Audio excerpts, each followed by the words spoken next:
ہیں اور ان کے اندر جو رطوبت بہ جاتی ہے، برانڈ نیمز ہیں، پیراسیٹامول کو استعمال کریں، وہ دوبارہ سے شدت اختیار کر گئی۔ ناظرین، میرا نام ڈاکٹر عاصم علابخش ہے اور میں ایک کنسلٹنٹ فیملی فزیشین ہوں۔ آج کی اس محفل میں ہم سائنوسائٹس پر بات کریں گے۔ ناظرین، یہ تو بالعموم مشاہدہ ہے کہ جب بھی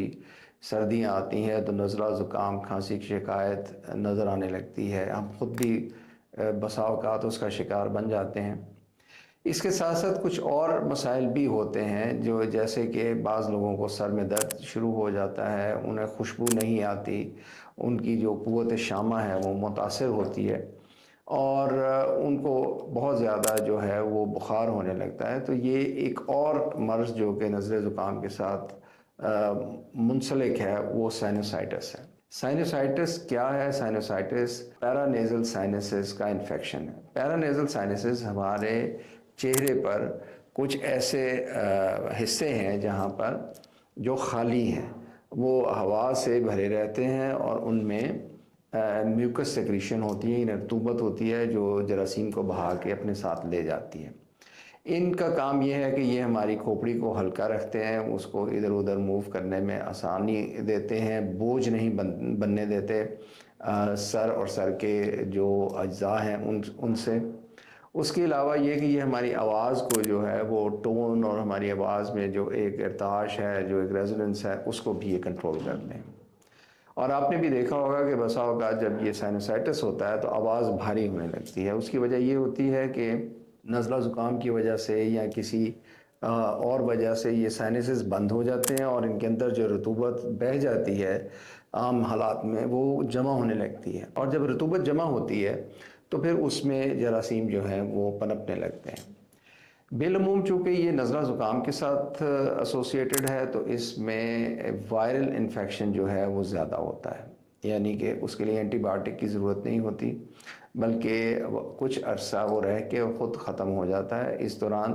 کرنے کا کام یہ ہوتا ہے کہ آپ ناک کو سادہ پانی سے یا سیلائن سے آپ اس کو صاف کرتے رہیں، کھلا رکھیں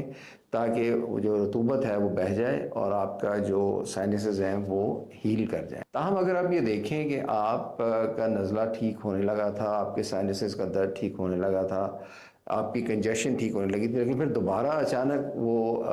دوبارہ سے شدت اختیار کر گئی، تو پھر بالعموم اس کی وجہ یہ ہوتی ہے کہ اس میں ایک بیکٹیریل ایلیمنٹ بھی شامل ہو جاتا ہے، اور اس وقت یہ ضرورت ہوتی ہے کہ ہم اینٹی بائیوٹک کا استعمال کریں۔ اس کے لیے آپ اپنے ڈاکٹر صاحب سے رابطہ قائم کریں تاکہ وہ اس کے لیے اینٹی بائیوٹک دیں اور آپ اس سے جلدی نجات پا سکیں۔ تاہم یہ ضروری ہے کہ جب بھی یہ معاملہ ہو آپ کچھ چیزوں سے پرہیز کریں، مثلا ٹھنڈا پانی نہیں پینا، کھٹی چیزیں نہ لیں، اور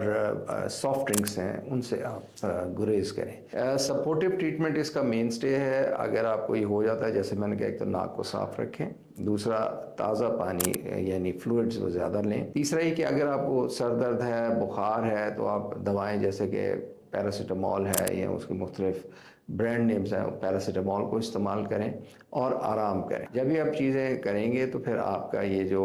تکلیف دہ سفر ہے اس بیماری کے ساتھ وہ مختصر ہو جائے گا اور آپ زیادہ جلدی جو ہے وہ صحت یاب ہو سکیں گے۔ یہ ذہن میں رکھیے کہ سائنوسائٹس دو اقسام کا ہوتا ہے، ایک ایکیوٹ ہوتا ہے جو 4 ہفتے سے کم پہ محیط ہوتا ہے، اور دوسرا کرونک سائنوسائٹس ہوتا ہے جو 4 ہفتے سے زیادہ آپ کو رہتا ہے۔ اور اگر آپ کا سائنوسائٹس بار بار لوٹ کر آتا ہے، یعنی سال میں 4 دفعہ یا اس سے زیادہ ہوتا ہے، تو پھر بھی آپ اپنے ڈاکٹر سے رابطہ قائم کریں، کیونکہ پھر دیکھنے کی ضرورت ہے کہ یہ کیا ایسی وجہ ہے آپ کے پیرانیزل سائنسز میں جو آپ کو وہ تکلیف دے رہا ہے۔ اور آخری بات یہ ہے کہ گو کہ یہ اتنا خطرناک مرض نہیں ہے، لیکن بہرحال اس کے بارے میں یہ ہوشیار ضرور رہیں کہ یہ ہمارے ایک ایسے ایریے میں ہے جو کہ بہت ہی کرٹیکل ایریا ہے، اور یہاں سے جو بلڈ ہے وہ ہمارے دماغ میں جاتا ہے، کیورنس سائنس میں جاتا ہے، ہماری آنکھ میں جاتا ہے، تو یہ انفیکشن پھیل کر، اور خاص طور پہ اگر یہ بیکٹیریل ہو تو یہ دماغ یا آنکھ میں بھی جا سکتا ہے۔ تو اس میں اگر آپ کو خدا نخواستہ یہ لگے کہ آپ کو کوئی اعصابی مسئلہ شروع ہونے لگا ہے، یا آپ کو کوئی کمزوری ایسی محسوس ہونے لگی ہے جیسے فالج کی قسم کی، یا آنکھوں میں کچھ نظر آنے میں مسئلہ ہو، تو پھر لازماً آپ ایمرجنسی میں ڈاکٹر سے رابطہ قائم کریں تاکہ اس کا علاج کیا جا سکے۔ یہ ہر دفعہ نہیں ہوتا، لیکن آپ کا اس کے بارے میں الرٹ رہنا ضروری ہے کہ اگر ایسا ہو تو پھر علاج میں تاخیر نہ ہو.